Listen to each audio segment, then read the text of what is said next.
Well, welcome to the 700 Club. 3 U.S. service members killed, more than 30 injured. An attack by Iranian-backed militia against a U.S. base in Jordan is raising the stakes in the Middle East.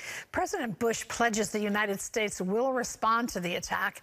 As Chris Mitchell reports from Jerusalem, the escalation raises the risk of a direct conflict between the United States and Iran. At an event in South Carolina, President Biden announced the U.S. would choose the time and place for its response. I've asked you for complete silence for all 3 of those fallen soldiers.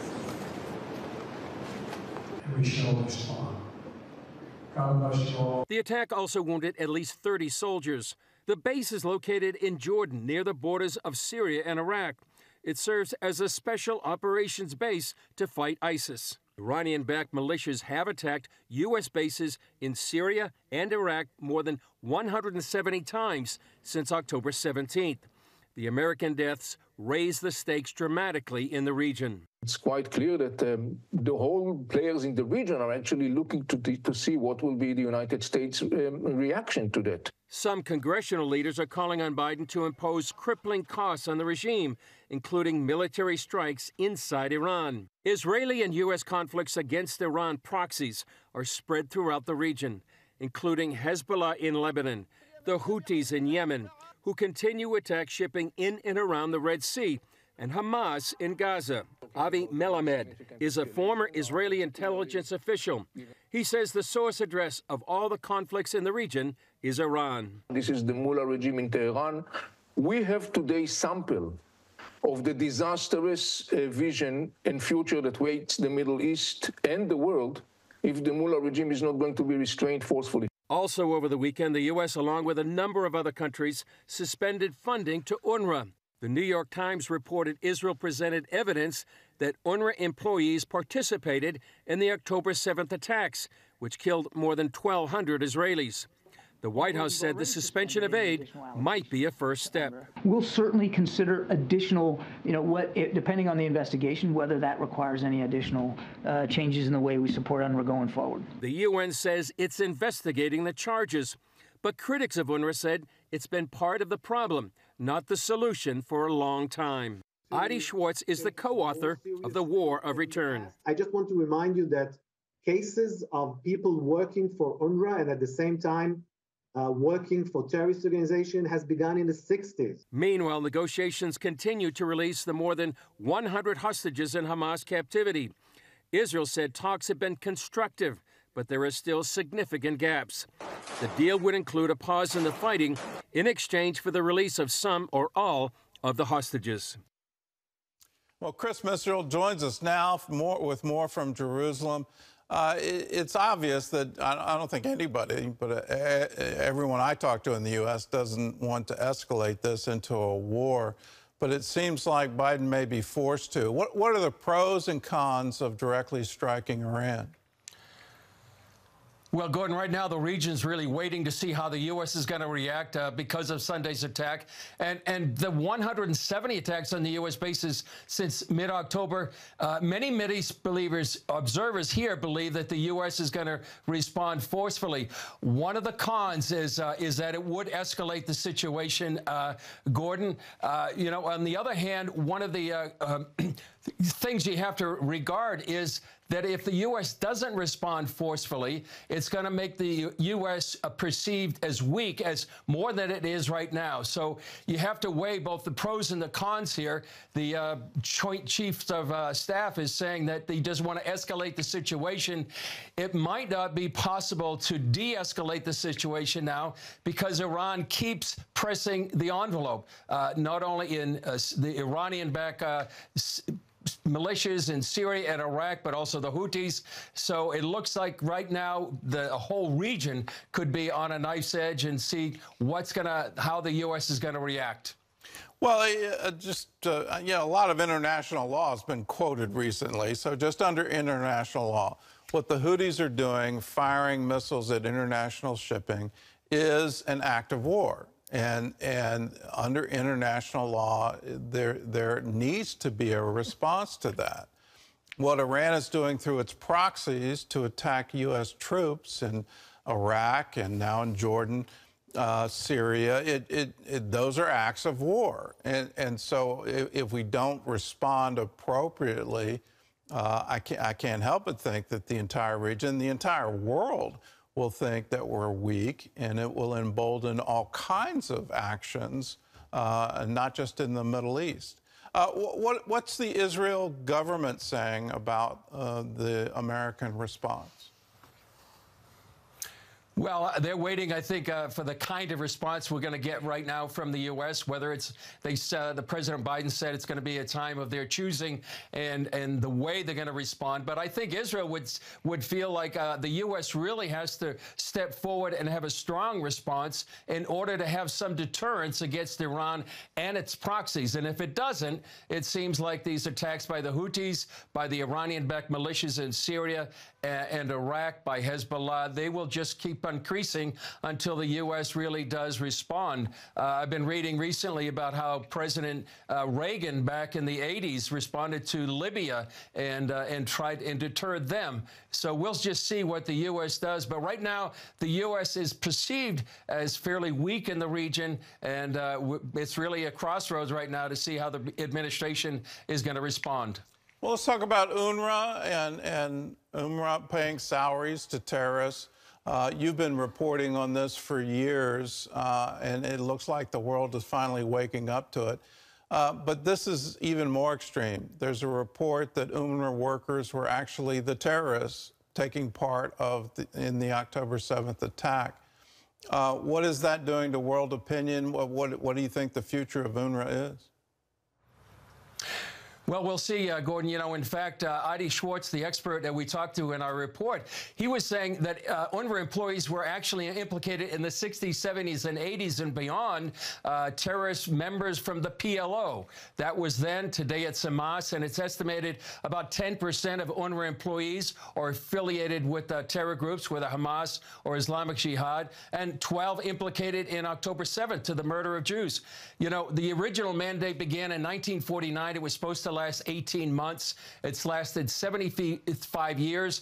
And UNRWA has a different definition of any other UN agency. So instead of shrinking the refugees, they now have grown from 200,000 to about 6 million. And critics say it really just perpetuates the Israeli-Palestinian conflict, because what they're teaching, and we've reported on this for many years, that this generation after generation, the goal is to undo the state of Israel, to kill Jews. We have, you know, children on camera saying that just outright. And it's really the embodiment of the chanting from the river to the sea that we hear in rallies all over the world. Many say it's time to stop the funding and dismantle UNRWA.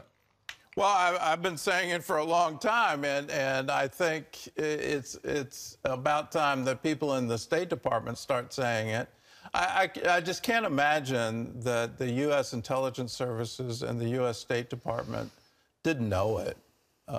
It makes me wonder, why in the world would you continue sending U.S. taxpayer dollars to fund it? It makes no sense. Is there some kind of double standard here? Oh, definitely. I think, you know, more than $300 million in U.S. tax money is going to UNRWA just this year, billions over the number of years. And there does seem to be some sort of a double standard. And there have been many, including yourself. There's been members of the Knesset. David Bedin is one of the people here in the land who's been the voice crying in the wilderness for many years, that what actually is doing. And if you just listen to the children especially talking about their goal is to go back to Tel Aviv, go back to Haifa. We want to take over all of Israel, and we want to kill the Jews. And that is what's been perpetuating the Israeli-Palestinian conflict and not solving it. Well, Chris, thanks for your insight, and thanks for all you're doing to report on what's happening in Israel today. For you at home, make sure you let your congressman and your senator know how you feel about this, that our tax dollars going to fund terrorism, where there's now proof that UNRWA employees weren't just educating, weren't just participating, weren't just on Hamas payroll in addition to UNRWA payroll, but they actually participated in the attack. This has to stop. UNRWA needs to go away and never come back. And you're going to hear back repeatedly in the news going forward about some humanitarian crisis, all of that. Well, if Gaza had paid attention to their own people, if they, instead of building tunnels and weapons facilities and the ability to launch rockets at Israel, they would have had plenty of money to take care of their own people. The humanitarian crisis in Gaza is completely the fault of Hamas. Well, Iran's proxy war against Israel and the U.S. is also affecting world trade. Attacks on commercial ships in the Red Sea are forcing them to alter routes, and that delay could lead to higher prices. CBN's Brody Carter talked to experts in the field on what it all means for the global economy. The Port of Virginia is vital to international trade, but sources here tell me that these incoming shipments are slowing down. That's because terror attacks in the Red Sea are forcing ships to go to the West Coast, ultimately increasing those premiums and insurance rates, which comes out of your pocket. But the even bigger problem is the potential for a broader conflict. That's because Houthi rebels have been firing on commercial vessels on the Red Sea since November, forcing shipping companies to navigate multiple challenges. So imagine a shipment going from, say, Singapore to Western Europe. Now they have to travel thousands of miles more, burning more fuel, which is, of course, not great for the environment. But beyond that, they also have to pay higher taxes, higher fuel prices. While companies like Maersk and others take longer routes to help tankers avoid the Red Sea, Hapag-Lloyd is offering ground transportation through Saudi Arabia, which still can allow customers to use the Suez Canal shortcut. We're also seeing this disruption create tensions between world powers, since the attackers target ships from the U.S. and other Israel allies. Chinese companies have been able to capitalize on the situation. Obviously, the Houthis are targeting ships that are linked to the U.S., the U.K., and Israel. And they're not necessarily targeting ships that are linked to China.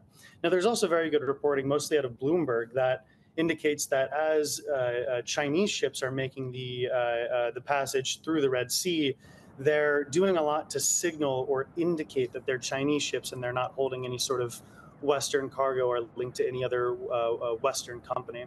And so far, the Houthis have not really attacked ships that have been sort of based out of China. And so there's some opportunistic Chinese shipping companies that are actually sending their cargo vessels over to the Red Sea to try to pick up some of that excess demand at a higher price. UCLA professor Chris Tang says the U.S.-led coalition, which began deploying Navy ships and aircraft to the region in mid-December, is costing U.S. taxpayers too much. Right now, the U.S. has the aircraft carrier and patrolling the Red Sea, and along with the British military as well. They try to keep the ship safe, but it's not sustainable. For each ground-to-air missiles to attack one of those drones, it costs over $1 million. But the drones and the missiles made by the Houthis, backed by Iran, may be around $50,000. So therefore, you cannot continue to shooting all these $1 million missiles. If the Red Sea crisis continues, these coming days, weeks, and months will be crucial in determining how these trade routes evolve and the world adapts to these changing tides. Reporting from the Port of Virginia, Brody Carter, CBN News. Well, these are incredible days. Please pray for President Biden. Please pray for everyone in the administration.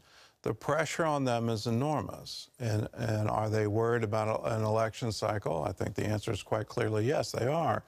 And they're trying to make sure that everything in the economy is going smooth all the way to November. But in all of this, where do we stand on the world stage and what messages are we sending to the world? What's happening out of North Korea has North Korea experts saying this is the most dangerous time in all their decades of studying North Korea, that North Korea could actually launch an attack against South Korea. You look at China, and are they going to actually take Taiwan? Are they going to go to war for that? In the face of American weakness, I think you're going to see that kind of activity being emboldened to say, okay, if America is going to take a step off the world stage, or we're going to step up for our own national goals. They need wisdom, and they need it now like never before. So please pray for our president.